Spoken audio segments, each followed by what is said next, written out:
ndibaza kuririmbira Yesu cyo kurimbira Imana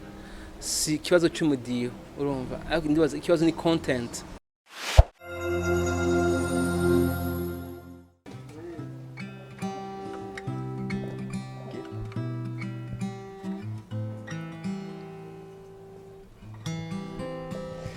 Kaze bakunzi ba K9 TV ni muri kano kanya dufise umuririmbyi ngira nkuko mwabibonye afise gitari ngira mwumvise n'umudiho yakora hera ko mwiza cyane umudiho wa gospel natwidondore ni n'umuproducer kandi tukongereko hozagara murafise ururimbo rushasha cyane gose ego ducishizeho gatowe n'agatani ndabona ko mwakibangikanije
Naya majambo muri Bibiliya yakwenspiye muri iyo ndirimbo nivyo twumvise bigira ati Yesu urumwami agira ku mazi umwami akomeye navuze nti Yesu urumwami wagendeye ku mazi uzura abapfuye naho ndavuga ubukuru n'ubushobozi bwa Yesu Kristo kuko mu ndirimbo yanje Yesu Kristo niwe ari umuzi canke fondation y'indirimbo ndirimbo yego kandi akariyo message kwa nka studio yanje yitwa Cornerstone Record ni studio kandi kongereka ba label urumva andi bari nimituzo turakora muzi bamenya vuba yego umva rero Cornerstone bibi yabisigura ni ibuye abubatsi bagaye ibyo najyo ni bakwavuga Yesu Kristo urumva ko Yesu Kristo niwe buye niwe novuga ko ari fondation ishigikiye indirimbo zacu niwe twamamaza no dushira hejuru urumva kandi biri kavuga ko yahawe izina riri hejuru y'amazina yose mu ijuru mu isi ni kuzimu niwe centre y'indirimbo zacu no twamamaza dushaka tubice mu ndirimbo zacu abantu bamenye Yesu Kristo abantu bakizwe bamwakira umwami ubuzima bwabo niwe twamamaza gusa ntawe turirimba ntawe ndi muririmba no muri Cornerstone Studio ni indirimbo zo guhayagiza no kuri Hazimana gusa yego none gwewe uracara umujene hariho benshi baririmba izindi ndirimbo mu butandukane bwaba ari kwisi wewe kuki wahisemwe kuririmba indirimbo zahayagiza Imana mbaje ikibazo ciza kabisa je kitwana bisemo nuko kwa narakijije narakese umwami w'ubuzima bwanje rero mbayeho kubwiwe ego mbayeho kubwiwe ibyo nkora byose haba mu kibano cyangwa mu byo mvuga cyangwa mu byo nkora mbayeho kubwa Yesu Kristo urumva niyo mpamvu niwe nteza kuririmba ko niwe mwami aganza ubuzima bwanje nta buzima ngifise Yesu aganje muri jewe niwe ndirimba niwe namamaza umva kuva nkijijwe kwa ubusanzwe genda kuriye muri babyita gute ma église pentecôtiste urumva rero maze kwakira ufata decision kwakira Yesu umwami w'ubuzima bwanje nafashe decision kandi no ririmba gusa kandi bazi ntibishobora guhinduka ego twakwifuje ko bitohinduka ariko kandi kuki bahisemwe kuririmba muri uno mudiho mu gihe tubona abandi bajene nabonyene bakijijwe baririmba mu yindi midiho nka rap yigezweho ya reggae zouk afro n'izindi mbaje ikibazo ciza ndindi baza kuririmbira Yesu cyo kurimbira Imana si ikibazo cy'umudiho urumva ariko ndibaza ikibazo ni content nuvuga mu kirundi ibirimwo ibigize amajambo biri mu ndirimbo amajambo uri kuravuga urumva kwijya mu Imana rivuga ati ngo narabarungitse ngo muhindura amahanga yose abigisha banje yego urumva rero je nahisemo kubicisha mu ndirimbo musanje je ndi umuvuga butumwa biciye mu ndirimbo yego biciye mu ndirimbo mvuga Yesu Kristo gashaka kubigira muri rock nkabigira muri pop urumva ariko ubundi ashaka guhitamo rap canke R&B urumva ariko twese igikuru ni content icyo tubwiye umuntu kuko icyo tubwiye umuntu cyo gihindura umuntu kandi cyo kigira impact ku buzima bwiwe nuko ndavyumva ego kunina haza no guhimbaza Imana mu ndirimbo hari ababikora bagacamwa na ya majambo tugira tuti amwe asanzwe cyane tuvuye kwirigara ngo bitahura gute yo kwirigara okay nkena bitahura siko byateza kuba musanzwe nko nakubwiye umuririmbyi wese arimba indimo za gospel muririmbyi wese urumva mu cyonza bamwita music minister donc umuntu wese avuga ubutumwa bwiza biciye mu mudiho cyo mu kuririmba ategeza kuvuga ikijya mu Imana rivuga nta kindi niteza kuba the domaine de définition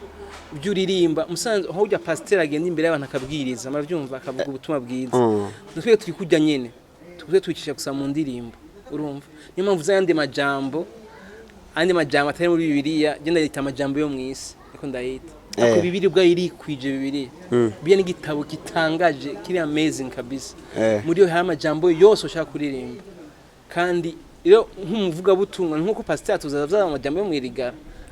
pasteur umupasteur bavyumva rero muririmbi ntakwiye kwitandukana na pasteur no nawe uri umukozi w'Imana biciye mu ndirimbo ubona ko ufata amajambo ukacisha mu mudiho muravyumva rero je niko ndabibona kandi kubitezwa ko urumva niko indijya mu Imana Bibiliya iri kwije ubwayo nta muntu yobora amajambo aririmba kizo utayisomye neza ego ozagara ugiye kuraba ukuririmba no kuproducinga biroroshe ubifatanije je biranyohera gose gusa je defone uvuga no bamfise nimwe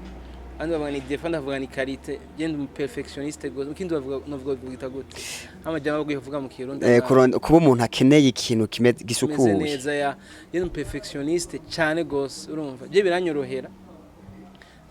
gose kuko bwa mbere nambere ko nkora indirimbo z'abantu nk'indirimbo nasohoye urumwami w'igitangaza indirimbo je nayikoze urumva muri studio ariko imbere ko nkora indirimbo z'abandi nkora ziwanje urumva kandi jewe itondo mvuga nko perfectionniste sinshaka gukora indirimbo itangyoheye urumva ibanza kumpezagira ubwanje niho ndayikora ndi muri studio nicaye kumbere y'imashine nkumva ndabaye inspire gose urumva yego ndiko biranyohera kwa nkora ikintu nkunda indirimbo bwa nkiyumva mba ndi excited mba mfise nyine mba ndyohewe ndiko ndayikora ego ariko uraronka n'undi mwanya wo gukora ubutumwa haba kwishengero no mu bandi uronka uwo mwanya jense ngamwigize yitwa Greater Truth Embassy ndi muri choir ndi mu worship leader kandi ndacuranga gitari ndacuranga piano ndo ndasereva urumva kandi nto muririmbyi none ni nkuko ukumva umuntu ngo umuntu adafise famille nta atagira famille abaho teza guha famille ubamwe kandi muri famille hebye ubukoramo yego teza kugira eglise ubamwe uri umuntu uvuga ko uri murimbyi aririmbira Imana aho sereva urumva ubyo famille kurungi kugenda nko kujya uva muri famille ugenda gukaza ego abaririmbyi muri twaga tuti bamaze kwemera Imana abaririmbyi amaze kwakira Yesu umwami n'umukiza mbega biroroha gukorana nabo ko benshi bagira bati muri zino ndirimbo zo kuri ntaza no gutazira Imana nivyo turabikora mu isengero ariko uburyo bisaba uwo bishikiye mwakira gute canke ubona bakwitura ari benshi baza ari benshi abo abantu bakubwiye ibyo ntibabeshe gukora indirimbo muri studio ubonera sohotse ni ibintu bya mbere bivuna gose biravura bitwara uburyo bwinshi gukora muri studio nko dukora music live urumva ukorana n'aba instrumentalist urakena mu guitarist avuza guitar solo mu bassist urakena umuntu avuza ingoma umuntu avuza inanga donc biba bigoye gose bisaba uburyo niyo mpamvu ubonye umuntu akoze indirimbo sanza twari novuga ko zi live urumva byamutwaye uburyo bwinshi kabisa rero kugira ubone abantu umuntu akiza igikorwa hanze hajya kabisa aba yakoze. Biroroha none gukorana nabo baririmbyi bumva basabwa n'ibintu byinshi kuko urashobora gusanga ari umuririmbyi ashaka gutazira Imana ariko bishikaga ugasanga kuvuza nko kwivugiriza gitari biramugora gusubira kumuhinyanyura wowe nyene mwijwi birakorohera nko producer. Kwizino sasa ndahora nico kibazo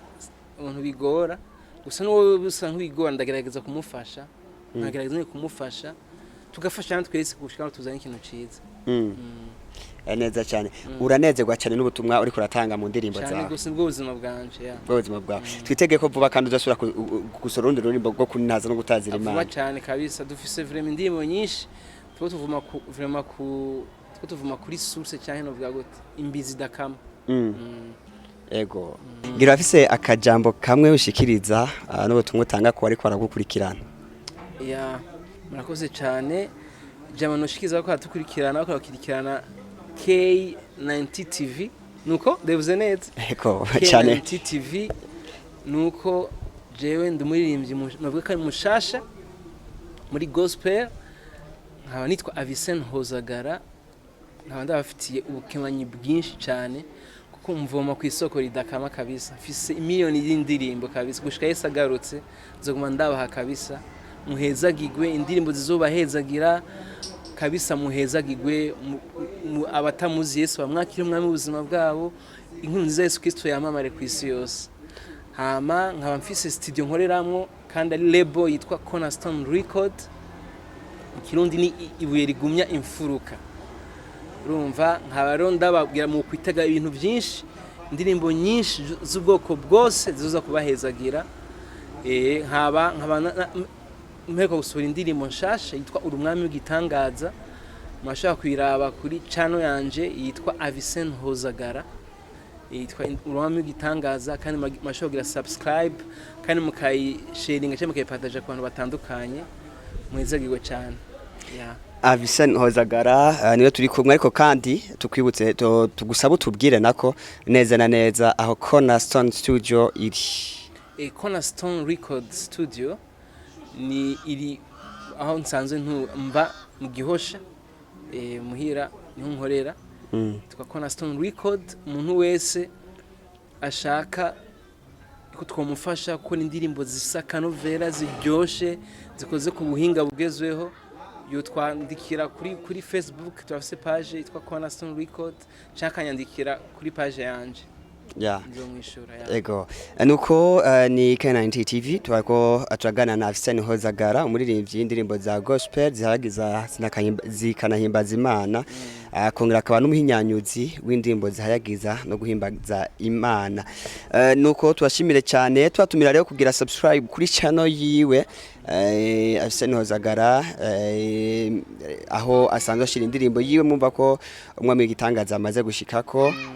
mbwe kandi rero natwe tubasaba mugire subscribe na feedback kugira ngo turabe ibyo tubashikiriza ko bashika kunyokta. Murakoze cyane.